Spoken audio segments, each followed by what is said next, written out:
वाघ शेताच्या फेन्सिंगमधून आतमध्ये जातानाचा व्हिडिओ पूर्ण बघा।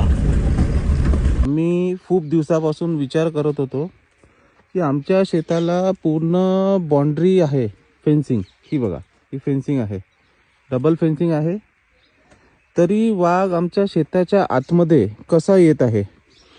हा इकडनं पूर्ण समोर हा जंगलाकडून येणारा रस्ता आहे, हा दोन्ही शेतामधला पांदण रस्ता आहे।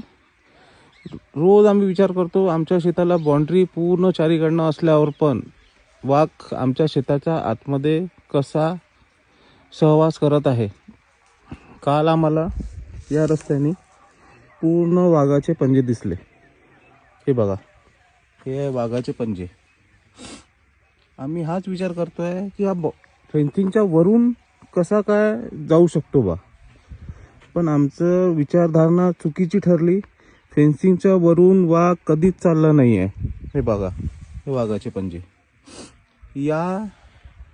ही जागा त्यांनी तयार केलेली आहे इथे बघा।